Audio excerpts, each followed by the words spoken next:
If I were to tell you that this cartridge is worth buying, maybe it's even worth buying an Evercade VS system just to own and play this game with 2, 3, or 4 players, nevertheless, there'd be something nagging at me. I'd be feeling that there's something important left unsaid.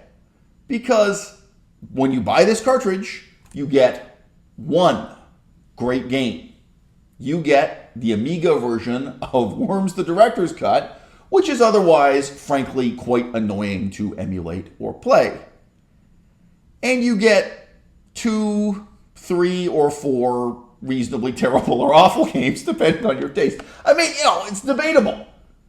The games you're buying and that you can't avoid buying that are included on this cartridge, that, to me, is by definition shovelware. The strategy used, both by Evercade as a company and in a somewhat different way by My Arcade as a company, absolutely entails the buying and selling of shovelware. But shovelware need not always necessarily mean a bad game. What you see on screen here, this is a game called The Hacker, which is a totally delightful, acceptable Mario-style game. I have no idea who made it.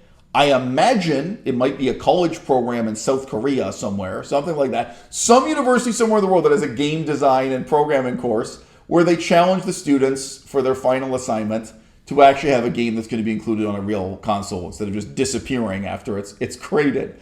This includes a delightful reimagining of Night Stalker from the Intellivision, a game you might also know from the Atari 2600.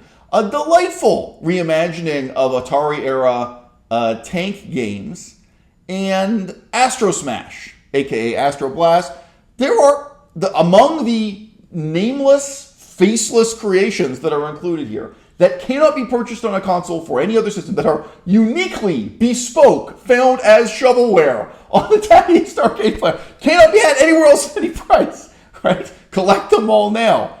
There are innumerable titles that are better than anything and everything included on the Indie Heroes cartridge. This is Collection 1 from Evercade. Anything and everything included on the Mega Cat Studios cartridge from Evercade. I mean, what Evercade has managed to do here within YouTube is create a kind of fanboy subculture that endlessly adulates and celebrates these games. When the reality is, you would not have paid $5.99 for a single one of these titles if you had been buying them from ye olde Nintendo Wii eShop, right? You would not have bought them for the 3DS eShop. And right now, some of these titles you could be buying individually from Steam as an eShop, this kind of thing. But even so, even if there are 1 or 2 titles in these series, you say, no, you know what? I would buy that for $5.99. Still, this is a shovelware strategy where the consumer is being led to pay $25 US, 30 Canadian dollars for all these games in a bundle or a package that are, surprise, surprise, of appallingly low quality. Now, again, shovelware need not necessarily be of low quality. I think you could make the argument for this bizarre collectible device that the 300 shovelware games are worth more than the 8 licensed games from Data East. What is worth more to you? I mean, even if there are only a dozen out of the 300 games you really personally like, that may be worth more to you than the NES version of Burger Time that you could play on the NES, or you could play it on an emulator that you could play so many other places. It's already included in numerous greatest hits, retrospective cartridges, discs, probably in your apartment or home right now. There are so many other ways to play Burger Time. But the shovelware games offer something unique, something better, something different. So I'm making this video because it is paradoxical to me.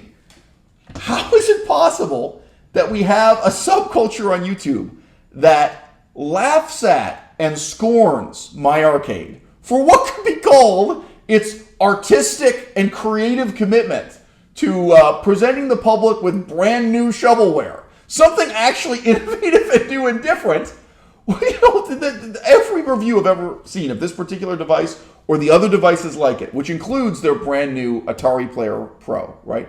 They just dismiss with scorn, oh, these bonus games, oh, this shovelware, oh, these extra titles that are included, whether there be 200 of them or 300 of them as the case may be. But we're supposed to rally around and support this crap, right? Which, it really is. These are old games that never could have made it, that never could have been successful when they were new, right? But we're supposedly like supporting indie developers. We're supporting creativity. We're doing something virtuous and noble, not just by buying this crap, but then by coming on the internet and praising it uncritically. When again, dude, just compared to what was dismissed as shovelware in the golden age of the Nintendo Wii. Ask yourself, what are your standards? And how now, as a critic on YouTube, or as a consumer, or as a fan, how now are you going to take those standards and make them count?